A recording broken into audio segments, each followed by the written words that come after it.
নমস্কার বন্ধুরা, আমি ঝুমাস ক্রিয়েশনে তোমাদের স্বাগত। আজ আমি তোমাদের সাথে শেয়ার করব গাজরের পায়েসের রেসিপি। বন্ধুরা, শীতও চলে যাচ্ছে আর বাজার থেকে গাজরও কিন্তু আস্তে আস্তে চলে যাচ্ছে, আর এই সময় গাজরটা কিন্তু খেতেও খুব একটা ভালো লাগে না। তাই ভাবলাম ঘরে অনেকগুলো গাজর রয়েছে, গাজর দিয়ে একটু গাজরের পায়েসই বানিয়ে নিই।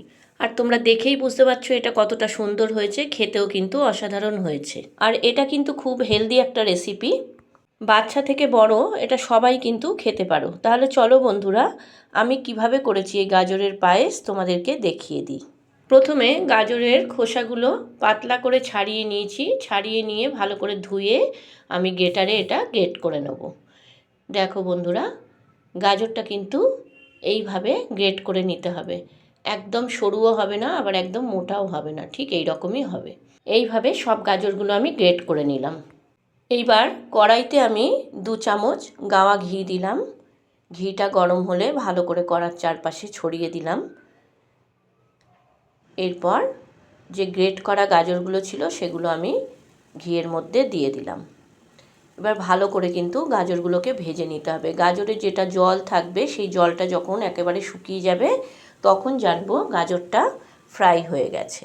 আমার এই রেসিপিটা যদি তোমাদের ভালো লাগে বন্ধুরা, আমার চ্যানেলটাকে সাবস্ক্রাইব করে দিও, লাইক কমেন্ট শেয়ার করো, আর পাশে থাকা বেল আইকনটা প্রেস করে দিও যাতে আমার ভিডিও আপলোড হওয়ার সাথে সাথে তোমাদের কাছে নোটিফিকেশান পৌঁছে যায়। আর পুরনো বন্ধুদের আমার অনেক ভালোবাসা আমার পাশে থাকার জন্য। যারা আমার চ্যানেলে নতুন এই রেসিপিটা দেখছো তাদের কাছে আমার অনুরোধ, আমার চ্যানেলটাকে সাবস্ক্রাইব করে আমার পাশে থেকে যেও প্লিজ। আমিও কথা দিচ্ছি তোমাদের পাশে থাকবো। দেখো বন্ধুরা, গাজরটা কিন্তু অনেকটাই ভাজা হয়ে গেছে আর খুব একটা কিন্তু জলও বেরোয়নি। আর কিছুক্ষণ নাড়াচাড়া করে আমি কিন্তু এটা নামিয়ে নেব। গাজরটা থেকে খুব বেশি কিন্তু জল বেরোয়নি, সামান্য জল একটু বেরিয়েছিল, সেটাও কিন্তু টেনে গেছে। আর এইভাবে কন্টিনিউয়াস নাড়াচাড়া করতে হবে, নালে কিন্তু তলায় লেগে যাবে। আমি এবার গাজরটা নামিয়ে নেব। এবার কড়াইটা ভালো করে ধুয়ে ওই কড়াইতে আমি 1 লিটার দুধ দিয়ে দেব। গাজরটা ফ্রাই করার পরে কিন্তু 100 গ্রামে এসছে, তাই আমি দুধটা এখানে 1 লিটার দিলাম। কারণ যে কোনো পায়েসে কিন্তু 1 লিটারের সঙ্গে 100 গ্রামটাই ঠিকঠাক মাপ। দুধটা ভালো করে ফুটিয়ে একটু ঘন করে নিতে হবে। দেখো বন্ধুরা, দুধটা কিন্তু ভালো মতো ফুটে গেছে। আর কিছুক্ষণ ফুটিয়ে আমি কিন্তু গাজরটা এর মধ্যে দিয়ে দেব। খুব ভালো করে দুধটাকে ফুটিয়ে নিতে হবে। এইবার আমি এতে গাজরটা দিয়ে দেব। গাজরটা দিয়ে ভালো করে দুধের সঙ্গে মিশিয়ে দেব। দেখো বন্ধুরা, কালারটা কত সুন্দর এসছে। খুব ভালো করে ফোটাতে হবে। পায়েসটা ফুটে ফুটে যখন একদম ঘন হয়ে যাবে তখন আমি এতে কিন্তু চিনিটা দেব।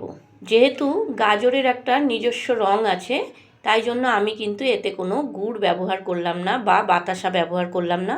আমি এতে চিনিটাই দিলাম। তোমরা চাইলে বাতাসাও দিতে পারো, গুড়ও দিতে পারো, তবে দেখতে কিন্তু খুব একটা ভালো লাগবে না।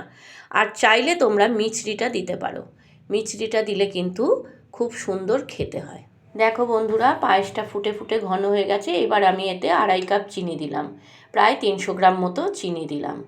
1 লিটার দুধের পায়েসে কিন্তু 250 থেকে 300 গ্রাম চিনি দিতে হয়। আমি এখানে 250 থেকে 300 গ্রাম চিনি দিয়েছি।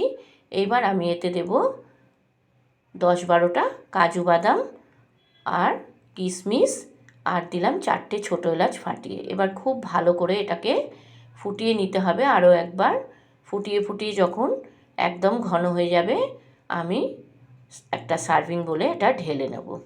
দেখো বন্ধুরা, গাজরের পায়েস রেডি। এবার আমি এটা ঢেলে নেব।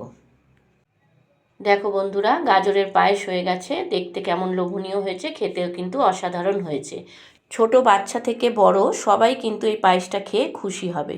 তোমরা যারা ফেসবুক থেকে আমার এই রেসিপিটা দেখছো, আমার ফেসবুক পেজটাকে ফলো করে দিও। আর যারা ইউটিউব থেকে দেখছো, আমার ইউটিউব চ্যানেলটাকে সাবস্ক্রাইব করে আমার পাশে থেকে যেও প্লিজ। তোমরা ভালো থেকো, সুস্থ থেকো, এইভাবে সবাই সবার পাশে থেকো। আজকের মতো আমি চলি বন্ধুরা, আবার আসবো অন্য দিন অন্য কোনো রেসিপি নিয়ে। ধন্যবাদ বন্ধুরা।